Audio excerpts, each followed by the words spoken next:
Bonjour, merci de nous avoir rejoints dans Fil Éco, l'émission qui revient sur l'actualité économique locale. On commence tout de suite avec le sommaire de cette émission. La ministre de la Famille a été accueillie par des manifestants à Mantes. Les syndicats FO et CGT estiment que Dominique Bertinotti ne prête pas attention à leurs revendications concernant la CAF. Airbus Group et PSA Poissy dévoilent plus en détail les suppressions de postes liées à leurs plans sociaux. Les chiffres dans un instant.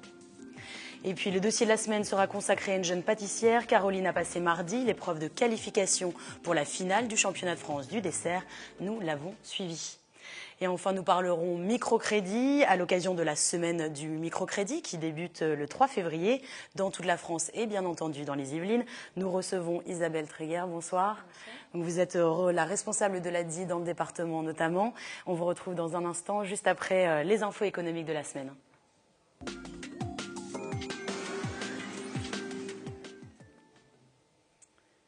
Ce sont des salariés en colère qui ont accueilli la ministre chargée de la Famille à la cave de Mantes. Dominique Bertinotti venait inaugurer ce matin des locaux rénovés. Les employés syndicalistes FO et CGT avaient déjà tenté de faire entendre leurs revendications lors de ces deux précédentes venues, sans succès. Ils dénoncent la vente de locaux de la cave dans le département, une baisse de 15% du budget de fonctionnement, des conditions de travail dégradées ou encore un plafonnement des salaires. Ils ont brièvement été reçus par un membre de son cabinet.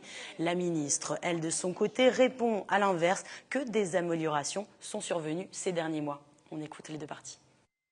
Et nous, ce qu'on souhaite surtout dire à Mme Bertinotti, mais qui ne recevra pas aujourd'hui, c'est tout simplement qu'on veut bien un accueil rénové, on veut bien des locaux tout neufs, mais on veut surtout du personnel derrière les bureaux. C'est une initiative aussi qu'on a prise, qui ne s'est jamais passée à la cave des Yvelines, de réunir aujourd'hui de Saint-Quentin, de Mantes, de Saint-Germain-en-Laye, des collègues qui viennent aujourd'hui dire à la ministre, ça suffit, on ne peut plus travailler comme ça.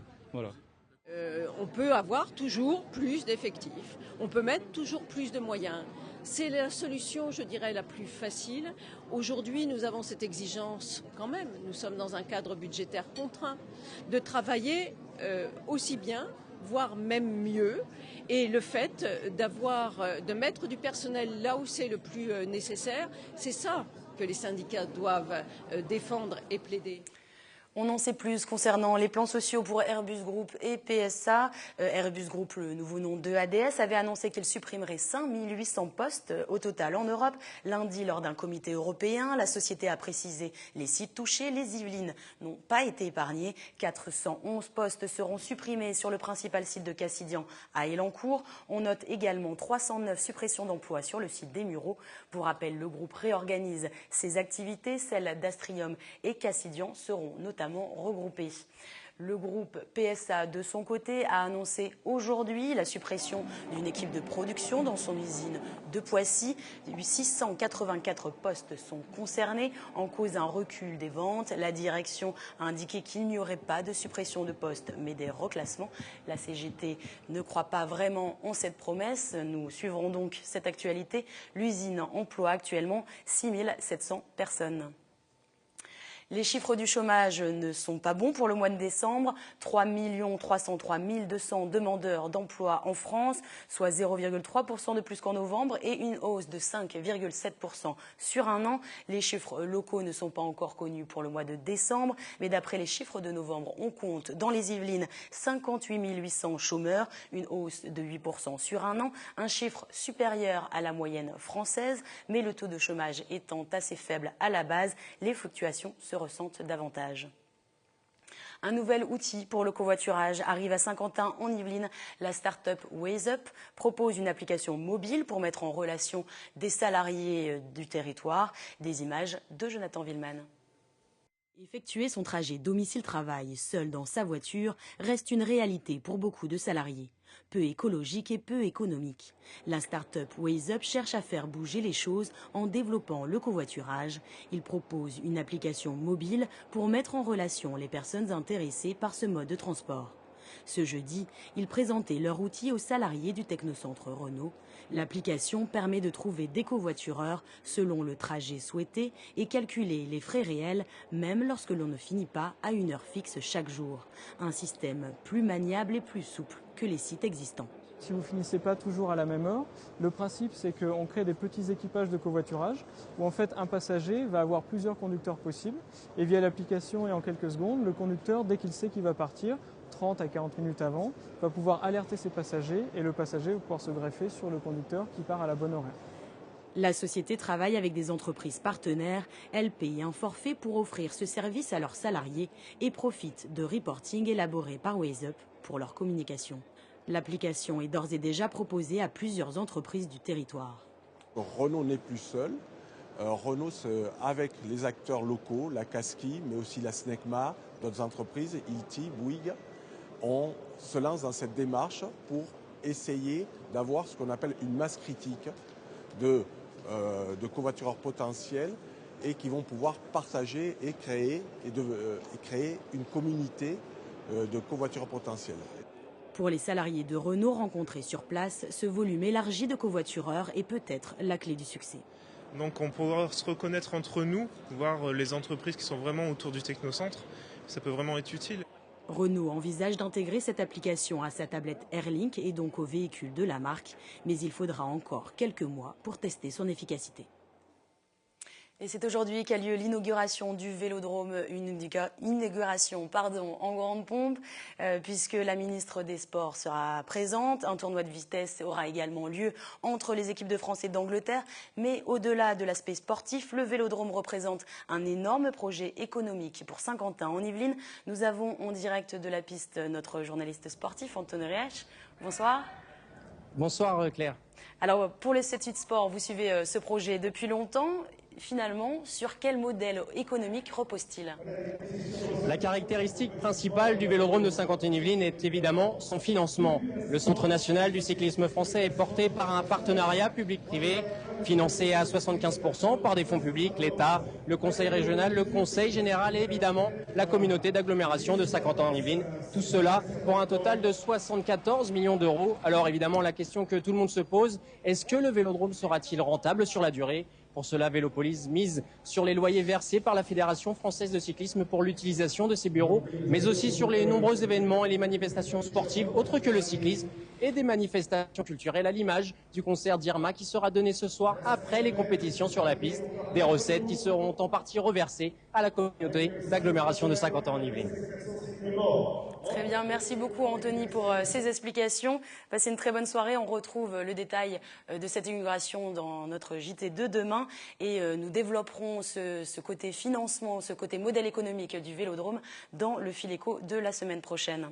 On passe maintenant à l'entretien.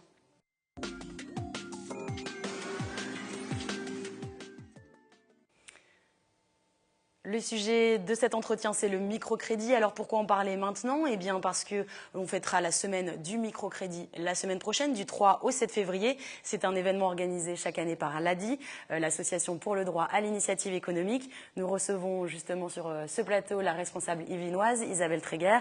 Bonsoir. Bonsoir. Alors ce n'est pas la première fois qu'on évoque le sujet sur ce plateau, mais pour ceux qui ne connaîtraient pas encore ce qu'est le microcrédit, en quoi cela consiste-t-il? Alors le microcrédit, c'est un microcrédit professionnel. Donc c'est un prêt qui est accordé à des demandeurs d'emploi, à des personnes qui souhaitent créer leur entreprise, leur petite entreprise, micro, parce c'est un petit prêt. Il est associé aussi avec un prêt d'honneur à taux zéro, et puis une subvention du conseil régional pour ceux qui créent leur boîte. Alors, cette semaine du microcrédit a lieu chaque année. C'est l'occasion également de communiquer sur votre association et ses actions. Vous avez d'ailleurs lancé une vidéo promotionnelle. Ça s'appelle « Ouvre ta boîte », il me semble. Donc, on voit à l'image une petite vidéo donc du coup amusante. Quelqu'un qui essaye d'ouvrir une boîte. On comprend facilement le parallèle avec l'ouverture d'une entreprise. Vous expliquez également sur votre site que vous utilisez la création d'entreprises comme outil de lutte contre le chômage et contre la crise. Alors, finalement, on comprend très bien le concept, mais est-ce que tout le monde a les épaules pour cela? Alors, pour créer sa boîte, effectivement, c'est pas si simple. Et puis la vidéo le montre bien, puisqu'on voit à quel point on peut être maladroit. Bon, créer sa boîte, c'est une affaire qui est importante. On peut créer sa boîte tout seul. Maintenant, avec l'auto-entrepreneur, ça semble facile. Et en fait, il est très important d'être accompagné pour monter sa boîte, pour bien mesurer dans quoi on s'engage, et puis aussi pour être épaulé au quotidien. Nous, à l'ADI, on finance donc les personnes qui veulent créer leur boîte. sur des petits financements pour toutes les personnes qui n'ont pas accès au crédit bancaire. Donc si elles ont accès au crédit bancaire, tant mieux, elles vont pouvoir bénéficier de soutien financier d'une banque. Si ce n'est pas le cas, l'ADI est là. Et surtout, on propose un accompagnement à ces personnes pour les aider à se lancer, à démarrer leur entreprise. Et ce prêt peut justement débloquer ces fameux prêts bancaires qui manquent à la base. Alors justement, avant d'aller un peu plus loin dans ce microcrédit, on va écouter des témoignages de personnes, d'entrepreneurs qui ont été suivis par votre association. On commence avec Marie-Irma Tota. Elle a ouvert en 2009 une boulangerie à Coignières. Vous pouvez peut-être expliquer un peu la situation. Elle avait connu quelques difficultés. Oui, elle avait connu des difficultés, elle avait été obligée de fermer sa boulangerie, elle avait du mal à retrouver un emploi, et puis il y a eu une opportunité, elle pouvait récupérer le local, elle pouvait récupérer le matériel, par contre elle n'avait plus du tout accès au crédit bancaire, et elle a frappé à la porte de la maison d'entreprise, d'abord de la Casqui, puis de l'ADI, et ça a permis en fait de complètement dénouer la situation. Ouais, c'est Pôle emploi finalement qui l'avait conseillé ce cursus. Je vous propose d'écouter justement son ressenti. Ce n'était pas la banque qui était derrière. Vu la liquidation, personne ne vous faisait confiance. À part l'ADI, parce que je n'avais même pas cru, parce que les banques, même pour ouvrir le compte, ce n'était même pas possible. Donc, avec les 10 000 euros, là, on a pu faire ouvrir les portes et redémarrer. Ça fait 1 an passé qu'on est là, mais ça va. C'était un crédit de 10 000 euros, mais au moment où j'en avais besoin pour démarrer, c'était comme si on m'accordait 100 000 euros, quoi. C'était 10 000 euros, mais ça a servi à ouvrir presque toutes les portes. Parce que avant de reprendre, le bailleur vous demande peut-être 3 ou 4 000 euros avant de démarrer. L'autre demande peut-être 7 000 euros par ici, mais il n'y en avait pas. Il faut satisfaire tout le monde. Alors voilà, un bel exemple. Elle avait donc du coup les clients qui étaient là, qui l'attendaient, mais il lui manquait des finances pour rebondir. Elle emploie donc du coup aujourd'hui 2 personnes, un boulanger, également une vendeuse. Et en tout cas, elle nous indiquait que ça marche très bien pour elle. Exactement, elle a créé 2 emplois. Et le sien, donc 3 emplois. 3 emplois en tout. Donc une belle histoire. Autre exemple, un entrepreneur également qui n'avait pas la confiance des banques, Mathieu Pradal. Il dirige une entreprise de services à domicile, donc de bricolage et de jardinage. Donc lui également a connu des difficultés. Il a dû fermer son entreprise avant de repartir sur de bonnes bases avec l'ADI. On écoute également son témoignage. Il fallait investir beaucoup pour progresser et à l'époque j'avais pas les fonds. Et donc j'ai préféré arrêter plutôt que de m'écrouler. Et pour mieux reprendre en septembre dernier. Aujourd'hui ça marche très bien.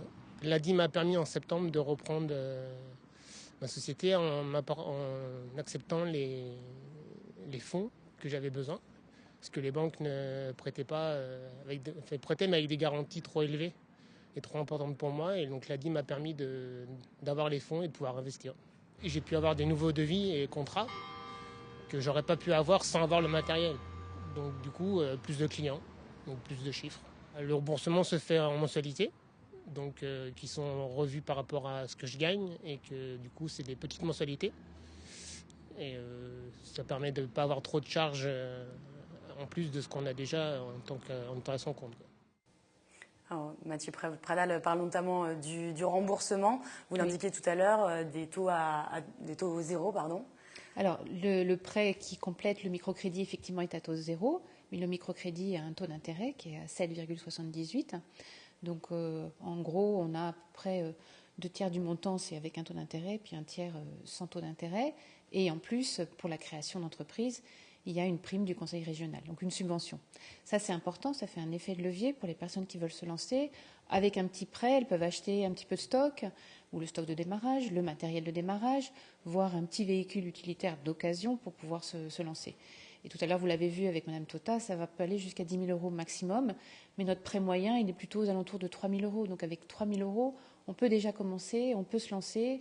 Et nous, justement, on est là pour expliquer ce que l'on peut faire et aider les créateurs. Et l'objectif de la semaine du microcrédit, c'est ça, c'est d'aller au plus près de notre public, de montrer que c'est possible, de faire témoigner effectivement des micro-entrepreneurs qui se sont lancés et de leur montrer aussi qu'on est là pour les soutenir. Alors, ce qu'il faut noter tout de même, les 2 entrepreneurs dont on a entendu le témoignage ont lancé eux-mêmes leur société, ont connu des difficultés, puis ont réussi à rebondir avec l'ADI.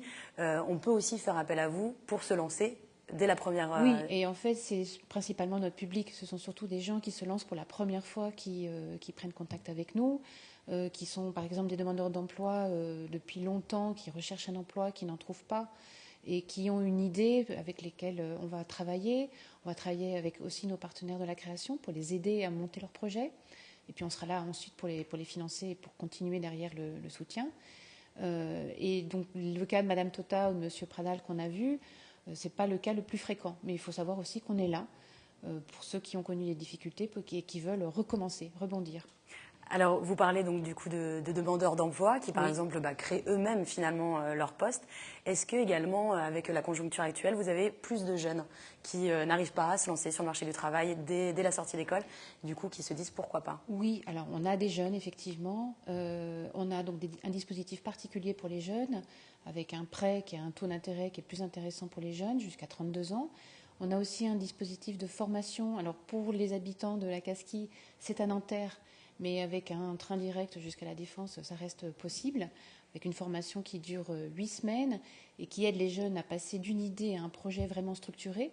Donc ça, c'est un atout particulier pour les jeunes, pour retrouver confiance en eux. C'est gratuit également? Et c'est gratuit, c'est gratuit. Et on a aussi une action particulière auprès des femmes qui sont isolées, qui dépendent souvent en tout cas dans les quartiers, qui peuvent avoir uniquement des revenus sociaux, et ça va leur permettre, en créant leur petite entreprise, leur petite activité, ça va leur permettre d'avoir des revenus complémentaires et progressivement de prendre leur autonomie. Le taux de réussite, on a une petite idée? Alors, taux de réussite, donc parlons déjà de taux de réussite des entreprises. Au bout de 2 ans, 70% de nos micro-entrepreneurs sont toujours en activité dans leur entreprise. Au bout de 3 ans, alors un certain nombre ont fermé. Ce que l'on mesure, nous, c'est le taux d'insertion. C'est-à-dire que cette expérience de la création d'entreprise, elle peut se transformer. L'entreprise peut durer dans 58% des cas. On est peut-être parfois aussi obligé de la fermer, mais on peut rebondir vers un emploi salarié. Et finalement, nous... Ça reste une expérience professionnelle très enrichissante. C'est une expérience importante et qui permet d'avoir 84% des personnes qui, au bout de 3 ans, sont réinsérées, soit par leur entreprise, soit par un emploi. Alors, on va conclure avec les dates de la semaine prochaine à venir, les différents événements. Donc lundi 3 février, vous organisez une réunion d'information au Promopole des Merisiers à Trappes à partir de 14h30. C'est ça. Mercredi 5 février de 9h à 17h, un accueil individuel cette fois, donc des premiers conseils pour se lancer dans son entreprise, toujours au Promopole à Trappes. Et enfin, vendredi 7, vous concluez de 9h30 à 16h, vous serez présent au Forum de l'insertion organisé par la Casquie. On pourra vous y retrouver du coup. Eh bien, je vous remercie en tout cas d'avoir été présente avec nous ce soir. Et puis, on espère du coup que les candidats seront nombreux la semaine prochaine.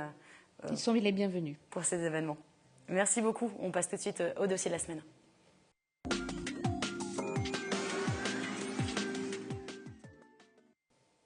Voici près de 3 mois que Caroline se prépare au championnat de France du dessert. Cette élève de l'école hôtelier de Guyancourt tentait mardi de se qualifier pour la finale. Nous l'avons suivi de ses préparatifs jusqu'à l'épreuve. Un dossier réalisé avec Jonathan Villeman. Caroline Fruchot est étudiante au lycée hôtelier de Guyancourt. Après un BTS en restauration, elle a décidé de se spécialiser en pâtisserie. Mais aujourd'hui, elle ne suit pas un simple cours. Elle s'entraîne pour les championnats de France du dessert. Moi, ça me tenait à cœur de réaliser un concours cette année. Quand on commence pour voir un peu ce qu'on vaut, se mesurer aux autres, voir le travail qu'il y a à accomplir. Et alors du coup, vous pensez avoir toutes vos chances? J'espère. Son professeur Jean-François Gauthier la coach depuis plus de 3 mois et il croit aux chances de réussite de son élève. L'atout, c'est son grand sérieux, sa capacité de se concentrer et de rester dans ce qu'elle fait, dans son sujet.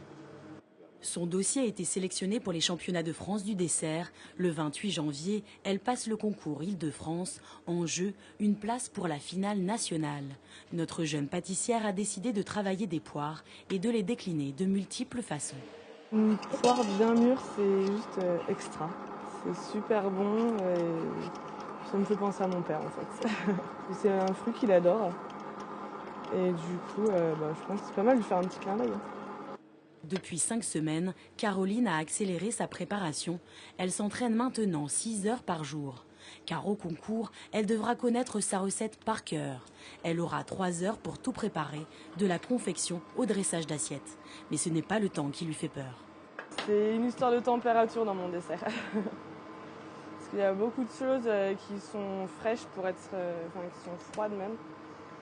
Et ça ne doit pas être des froids trop négatifs. Bonne température, texture, visuel, goût, technicité et hygiène, les critères à remplir sont nombreux. Caroline a découvert la pâtisserie sur le tard. C'est lors d'un séjour en Allemagne qu'elle a trouvé sa voie professionnelle. J'étais dans un palace 5 étoiles et j'ai vu une fille, une pâtissière. On m'avait proposé de faire un stage dans cet hôtel-là. Et la pâtissière, c'était juste génial. Et m'a vraiment transmis son savoir, toute sa passion du métier. Et du coup, voilà, je me suis dit pourquoi pas faire moi aussi. Pendant qu'elle poursuit sa recette, son professeur l'observe et note sur ce tableau les points à améliorer. J'ai vu des choses qui ne sont pas encore parfaites, mais rien n'est jamais parfait, mais qui sont à finaliser, on va dire. Là, vous voyez, j'ai noté par exemple les amandes. La torréfaction ne me convient pas. Donc, on va retravailler, on va repenser, faire attention au temps. Il lui reste encore un peu de temps pour corriger ses imperfections. Le jour du concours est arrivé. Il est 8h30, le top départ vient d'être donné. Caroline s'active entourée de ses 6 concurrents. Son professeur attend en retrait, il ne souhaite pas la déconcentrer. C'est très important, donc c'est aussi beaucoup de stress. Et voilà, on attend de démarrer. Une fois qu'on a démarré, je pense qu'après elle va se libérer, enfin je l'espère. Caroline reste concentrée sur sa recette pendant qu'un jury de travail observe ses faits et gestes. Il juge la technicité, le savoir-faire, l'hygiène. Et attention, il faut que la réalisation concorde avec les photos envoyées dans le dossier de sélection. Le jury est composé de chefs pâtissiers réputés. La réussite à ce concours est donc une bonne carte de visite. Ça permet d'ouvrir des portes, ça permet de rencontrer du monde, effectivement. Hein. Là, les jeunes apprentis qui sont là aujourd'hui, ça va être nos commis, nos employés de demain, quoi. Donc c'est intéressant de les rencontrer aussi. La concurrence est rude, les candidats rivalisent d'imagination. Ici, des planètes, là, cette belle architecture exotique. Les concurrents ont beaucoup travaillé en amont, mais malheureusement, certains n'arriveront pas à respecter les délais. Ce candidat doit livrer ses desserts en laissant de côté quelques ingrédients. Il a manqué de temps pour dresser ses assiettes. Non, c'est à l'assiette uniquement. Il n'y a pas de... C'est marqué dans le règlement, on ne peut pas amener de sauce à côté. C'est que à l'assiette. Allez. Dans la salle de dégustation, les candidats s'enchaînent. Ils ont tous démarré à 7 minutes d'intervalle pour laisser le temps aux juges de goûter chaque plat un à un. Allez, premier envoi dans 1 minute, hein, Caroline. Oui. Jusqu'au bout, Caroline vérifie les derniers détails. Tout doit être parfait pour présenter ses desserts au jury de dégustation.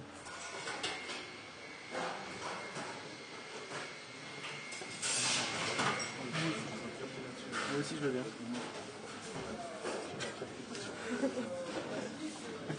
C'est horrible. Je vais mettre devant ton numéro.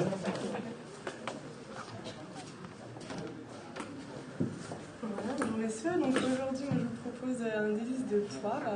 Donc pour la dégustation, je vous conseille de commencer de la plus petite à la plus grosse. Comme ça, le goût du chocolat ne va pas l'emporter sur le goût de la poire. Voilà, excellente dégustation. Merci.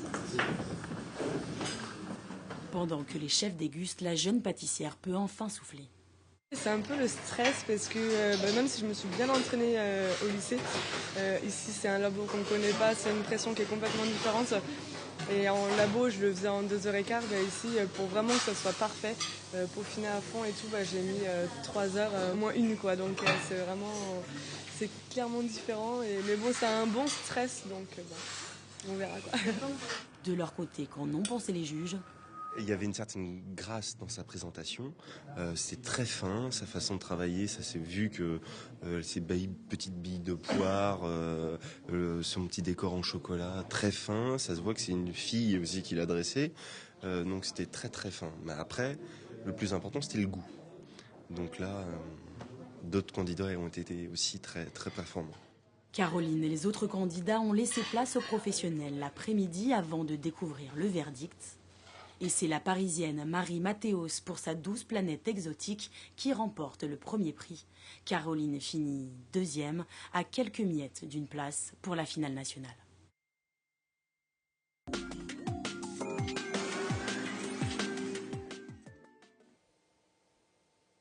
Et Et dans l'agenda, on notera 2 dates, une journée d'information sur l'industrie aéronautique et spatiale. Les prévisions de recrutement sont nombreux, du CAP au diplôme d'ingénieur. Alors on parlait pourtant de licenciement dans le groupe Airbus tout à l'heure. Pour en savoir plus, rendez-vous donc à la Cité des Métiers le 5 février.